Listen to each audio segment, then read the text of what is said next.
बिस्मिल्लाहिर्रहमानिर्रहीम। अस्सलामुअलैकुम fifth grade. कैसे हैं आप सब? उम्मीद है कि आप सब अच्छे और खैरियत से होंगे।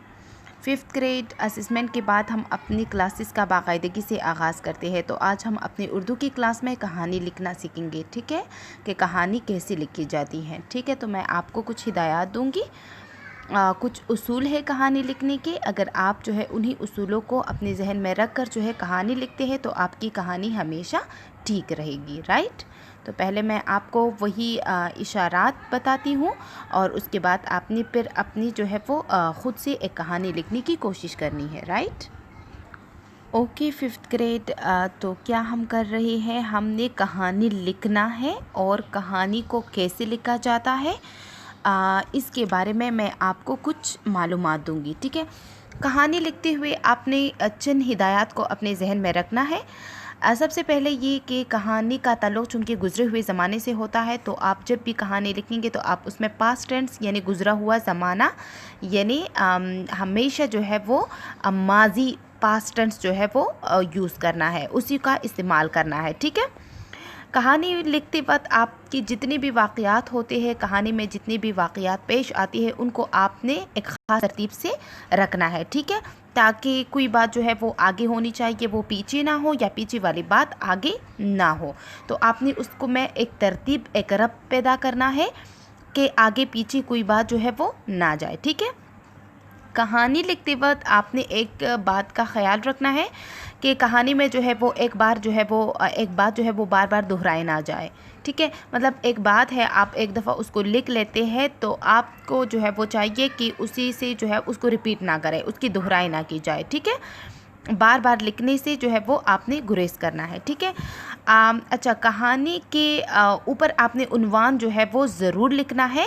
अगर कोई कहानी से हमें कोई अखलाक़ी सबक मिलता है या फिर उसी कहानी को पढ़ने से कोई हमें अखलाक़ी सबक या कोई जो है वो अच्छा सबक मिल रहा है, तो आपने जो है वो नीचे जो है वो उसका मोरल या फिर उसका जो है वो अखलाक़ी सबक का उन्वान देकर उसको अलहदगी से लिखना है। ठीक है, अगर हम जो है वो एक कहानी लिखते हैं और नीचे हमें उस कहानी के पढ़ने के बाद जो है वो हमें एक अखलाक़ी सबक मिल रहा है, तो आपने लिखना है कि कुछ जो है वो उसका नतीजा या फिर अखलाक़ी सबक और फिर उसका अलग उन्वान देकर जो है वो अलहदगी से आपने उसको लिखना है। ठीक है, अच्छा, जो कहानी होती है, जो उन्वान होता है आपका, कहानी का जो उन्वान होता है, उसी उन्वान के मुतल्लिक़ आपने जो है वो एक कहानी लिखने की कोशिश करनी है।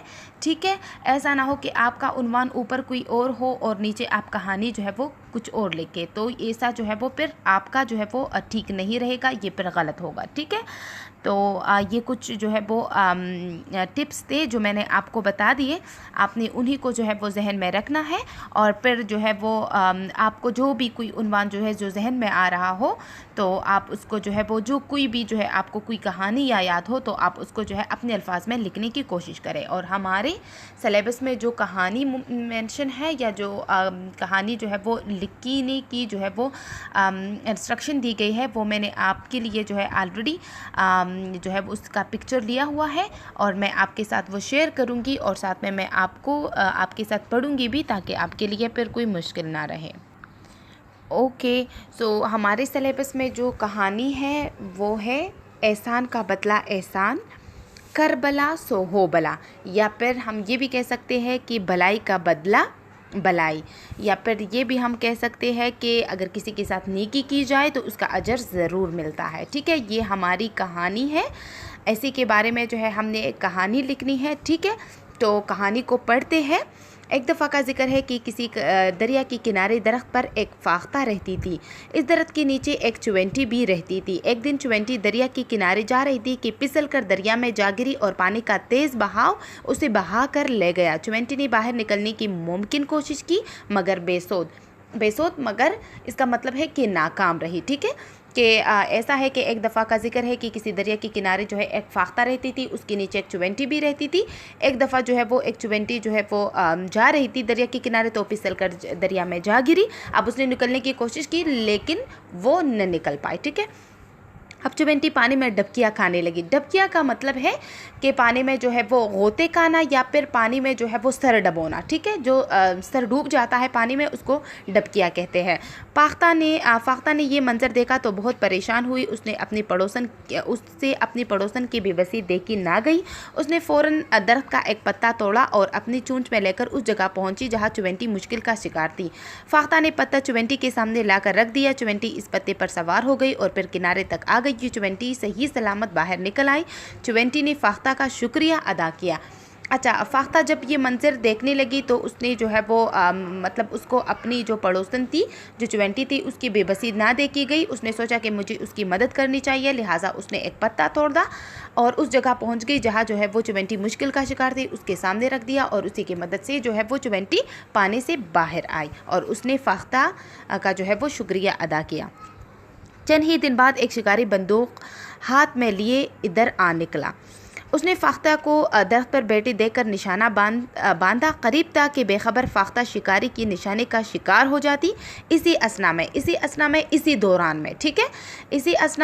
दौरान में चुवेंटी ने ये सब कुछ देख लिया। वो तेज़ी से आगे बढ़े और शिकारी के पाँव पर ज़ोर से काटा। शिकारी तकलीफ से बेचैन हो गया। उसका निशाना चूक गया यानी उसने जो निशाना बनाया था वो उसका जो है वो सही ना बना, वो गलत हो गया और वो ख़ता, मतलब उसका जो है वो निशाना, उसका जो एम था जो है वो उससे हट गया।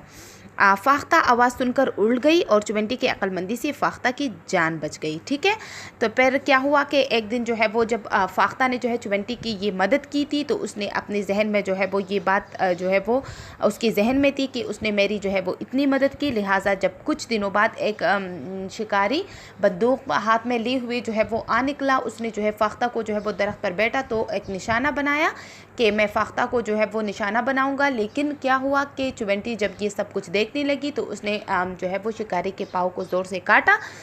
लिहाजा जो है वो जो शिकारी था वो तकलीफ़ से बेचैन हो गया, उसका निशाना छूट गया, ठीक है। उसका निशाना चूक गया और फाख्ता ने जो है वो बंदूक की आवाज़ सुनकर जो है वो उड़ गई, ठीक है। लिहाजा जो है वो उसी की अक्लमंदी से, चुवेंटी की अक्लमंदी से फाख्ता की भी जान बच गई। तो इसका नतीजा क्या निकला? अगर किसी के साथ नेकी की जाए तो इसका अजर ज़रूर मिलता है। भला कर भला होगा, ठीक है। भलाई कर भलाई होगी, या फिर एहसान का बदला एहसान, या फिर हम कह सकते हैं कि कर भला सो हो भला, ठीक है। तो ये आपकी जो है वो कहानी थी। आपने उसको जो है वो अपनी नोटबुक में अच्छे से लिखना है और साथ में उसको लर्न भी करना है, ठीक है। और अपना ढेर सारा ख्याल रखें। अल्लाह हाफिज़।